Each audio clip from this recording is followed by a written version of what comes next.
देश को इकट्ठा करना चाहते हैं। जो नफरत एक दूसरे में है उसको हम मिटाना चाहते हैं। और बात सिर्फ ये नहीं है कि मीडिया सच्चाई नहीं दिखा रहा, उससे खतरनाक काम ये मीडिया ये कर रहा है कि झूठ फैला रहा है, दंगा करवा रहा है। मीडिया को कंट्रोल आरएसएस और बीजेपी कर रही है। वो कह रहे हैं कि हिंदू राष्ट्र बना के रहेंगे वो। अरे ये बनाने वाले तो गए ना। अब गोडसे तो अपने घर में बोल सकते हैं ना, बाहर क्या बोले? बोलने के लिए कुछ ब्रांड चाहिए ना। मैं बड़े आसानी से कह सकता हूँ, अगर चुनाव आयोग और संस्थान स्वतंत्र हो जाएंगे तो भाजपा को बड़े ही आराम से हराया जा सकता है। सारी इंटरनेशनल रिपोर्ट्स आती हैं, कहती हैं कम्युनल वायलेंस के अंदर इंडिया रेड कैटेगरी के अंदर है।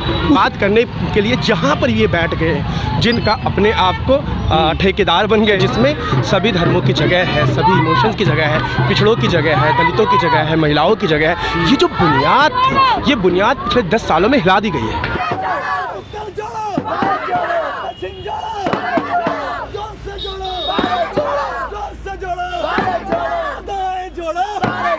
नमस्कार, बहुजन सेंचुरी देख रहे हैं आप। मैं विकास सिंह बौद्ध। भारत जोड़ो यात्रा दिल्ली में पहुंच चुकी है। दिल्ली यूनिवर्सिटी के छात्र सड़कों पर उतरे हैं भारत जोड़ो यात्रा का समर्थन करने के लिए। हम छात्रों से जानना चाहेंगे क्या सोचते हैं वो राहुल गांधी के बारे में और ये भारत जोड़ो यात्रा के बारे में। क्या नाम क्या है आपका? क्या नाम है आपका? मेरा नाम रजिया है। अच्छा, तो क्यों आप लोग सड़कों पर उतरे राहुल गांधी के समर्थन में? हम अपने देश को इकट्ठा करना चाहते हैं। जो नफरत एक दूसरे में है उसको हम मिटाना चाहते हैं और देश के लिए एकजुट होना चाहते हैं। तो ऐसे नारे लगा करके मिटाएंगे आप नफरत को? कैसे करेंगे? इससे लोगों में जागरूकता फैलेगी आपस में। अच्छा।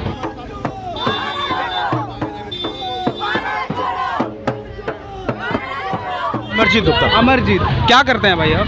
मैं पढ़ाता हूँ बच्चों को। अच्छा, पढ़ाते हैं, ओके टीचर। तो सर क्या लग रहा है आपको ये भारत जोड़ो यात्रा को लेकर के, आप जो लेकर के आए हैं छात्रों को, क्यों लेकर के आए हैं यहाँ पर राहुल गांधी के समर्थन में? आप देश का वातावरण देखिए अगर पिछले 7-8 सालों से, तो आप पाएंगे जिन बुनियाद पर हमारा देश दूसरे देशों से अलग था, या फिर थोड़ा सा बैक चले जाएं हम लोग 1947 में, तो पाकिस्तान एक अलग देश है और हिंदुस्तान एक अलग नेचर का देश है, जिसमें सभी धर्मों की जगह है, सभी इमोशंस की जगह है, पिछड़ों की जगह है, दलितों की जगह है, महिलाओं की जगह है। ये जो बुनियाद थी, ये बुनियाद पिछले 10 सालों में हिला दी गई है। अच्छा, किसने हिला दी है? ये वर्तमान जो सत्ताधीन लोग हैं, जो उस समय अंग्रेजों की चाकरी कर रहे थे, या यूँ करें चाटुकारिता कर रहे थे, चापलूसी कर रहे थे, जिनका आज़ादी के मूल्यों से कोई सरोकार नहीं था। अच्छा, वो लोग आज देशभक्त का अपने आप को ठेकेदार बन गए हैं। और ऐसे में जिन लोगों ने देश को आज़ादी दिलाई या देश की स्वतंत्रता की नई परिभाषा को गढ़ा, देश को गढ़ा, देश की सामाजिक संस्कृति को गढ़ा,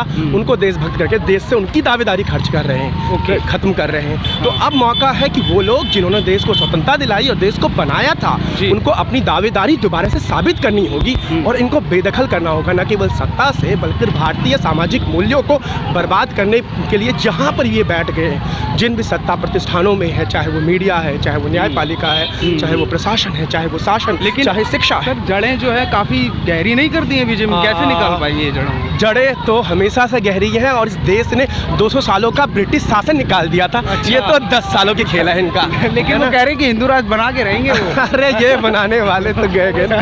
हिंदुस्तान तो अलग है ना। वो इकबाल ने कहा है कि रोमान मिस्र मिट गए जमा से कुछ है, बात है कि हस्ती मिटती नहीं हमारी। सामाजिक संस्कृति जो है ना, वो हमारी जड़ों में है। बुद्ध हमारी जड़ों में है, महावीर हमारी जड़ों में है।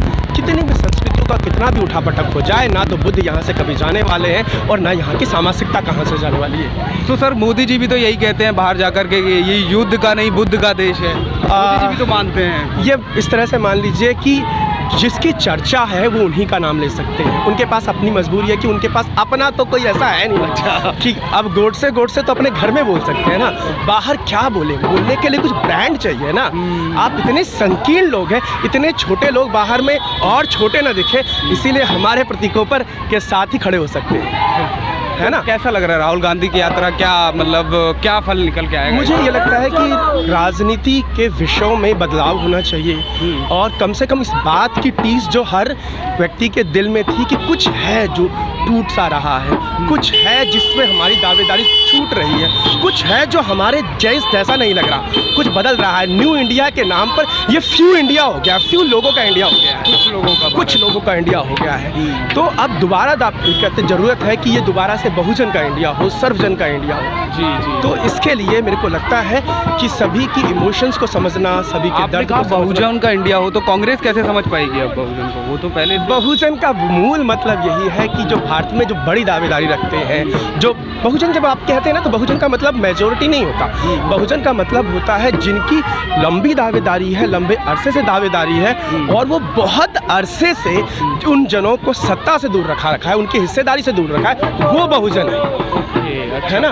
तो इस हिसाब से आपको उन सभी हाशिए के लोगों को जगह देनी होगी। ये कांग्रेस के संविधान की मूल, जब कांग्रेस संविधान सभा को लीड कर रही है तब भी इसमें ये बात शामिल है कि पिछड़े और जो वर्ग हैं, जो निम्न वर्ग हैं, उनकी दावेदारी प्राथमिकता होगी, या फिर क्या भारतीय संसाधनों पर उनका हक प्रथम माना जाएगा। बिल्कुल।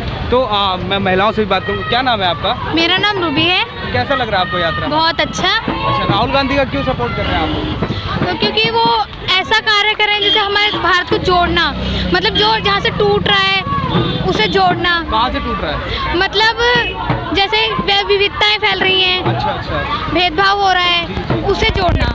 वो जोड़ रहे हैं। क्या नाम है भाई? ऋषभ। ऋषभ, क्या कहना चाहिए? बहुत नारे लगा रहे थे। मैं मध्य प्रदेश से इस यात्रा के साथ चल रहा हूँ। अच्छा। दिल्ली यूनिवर्सिटी का स्टूडेंट हूँ। अच्छा अच्छा। तो आज तो अपने गृह क्षेत्र में आए हैं, अपने कर्म भूमि में। टुकड़े टुकड़े गैंग के तो नहीं हो गई भाई?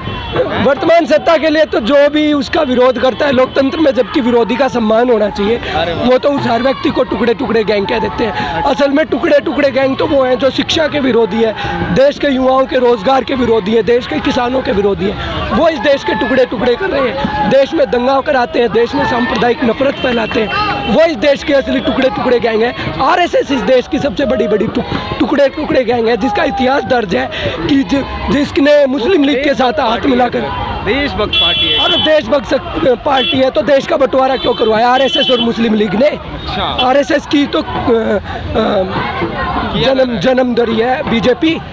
आरएसएस का ही तो चारों तरफ आजकल राज चल रहा है, वही दंगे करवा रही है। सारी इंटरनेशनल रिपोर्ट्स आती हैं, कहती हैं कम्युनल वायलेंस के अंदर इंडिया रेड कैटेगरी के अंदर है। उसी के खिलाफ, उसी नफरत के खिलाफ आज राहुल गांधी जी आवाज़ उठा रहे हैं। क्या बदलाव दिख रहा है आपको इस यात्रा से? क्या बदलाव? यात्रा से बहुत बदलाव है। यात्रा से बदलाव ये है कि जिस प्रकार मीडिया दिखा रहा था कि जनता, खासकर मैं नेशनल मीडिया की बात कर रहा हूँ, जो कह रहा था कि जनता तो पूरी बीजेपी के साथ है, या जो सेफ्रनाइजेशन की वेव वो दिखा रहे थे उसके साथ है, लेकिन इस देश में सेफ्रनाइजेशन की कोई भी वेव नहीं है। मैं 3 राज्य कवर कर चुका हूँ पैदल, तो ये मैं बड़े आसानी से कह सकता हूँ, अगर चुनाव आयोग और संस्थान स्वतंत्र हो जाएंगे तो भाजपा को बड़े ही आराम से हराया जा सकता है। स्वतंत्र नहीं है क्या वो? नहीं है जी। अच्छा। आप बड़े अभी रामपुर में उपचुनाव हुआ, उसका उदाहरण ले लीजिए, चाहे आप और किसी भी चुनाव का उदाहरण ले लीजिए, किस प्रकार से चुनाव आयोग कार्य कर रहा है, ईडी सीबीआई की एजेंसीज किस प्रकार कार्य कर रही है, जिसे डेमोक्रेसी का हम 4th पिलर कहते हैं, वो मीडिया किस प्रकार कार्य कर रहा है, एक कठपुतली की तरह बना हुआ है। बात सिर्फ ये नहीं है कि मीडिया सच्चाई नहीं दिखा रहा, उससे खतरनाक काम ये मीडिया ये कर रहा है कि झूठ फैला रहा है, दंगा करवा रहा है देश के अंदर। आज 2014 के बाद दंगे जो हो रहे हैं ये मीडिया का कारण है। मीडिया का कारण है, और मीडिया को कंट्रोल आरएसएस और बीजेपी कर रही है, जो उनके मालिक हैं गौतम अडानी, और ये पूंजीपति का ये पूरा खेल बना हुआ है। उधर से पूंजीपति अपना पैसा लगा रहे हैं, गरीबों को लूट रहे हैं। एक समय पर नाइजीरिया में सबसे गरीब लोग हुआ करते थे, लेकिन आज सबसे ज़्यादा गरीब लोगों की संख्या भारत के अंदर हो गई है। ये स्थितियाँ क्यों बनी? भाजपा की गरीब विरोधी, जनता विरोधी पॉलिसीज़ की वजह से। हमारे ही देश का एक व्यक्ति गौतम अडानी दुनिया में दूसरे नंबर पर सबसे अमीर हो जाता है, लेकिन हमारे देश की पर कैपिटा जीडीपी बांग्लादेश जैसे छोटे और हमारे बाद आज़ाद हुए देश से भी नीचे चली जाती है। ऐसा क्यों? क्योंकि सरकार की पॉलिसीज़ खतरनाक है, चाहे वो गलत जीएसटी हो, चाहे वो डिमोनेटाइजेशन हो, चाहे वो कोविड मिसमैनेजमेंट हो।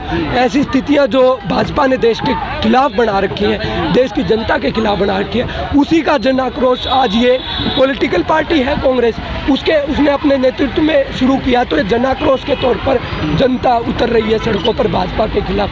थैंक यू भाई हमसे बात करने के लिए, आपने काफ़ी कुछ अच्छी बातें कही, हमें बताया। तो भारत जोड़ो यात्रा दिल्ली में है इस वक्त, और आप ज्वाइन कर सकते हैं अगर आप दिल्ली से ही हैं, और देख सकते हैं आप माहौल भी, विपक्ष का क्या माहौल चल रहा है, राहुल गांधी को लोग कितना पसंद कर रहे हैं। बाकी आप क्या सोचते हैं भारत जोड़ो यात्रा को लेकर के? ये बहुत ज़रूरी है, आप हमें ज़रूर कमेंट करके बताएं। धन्यवाद।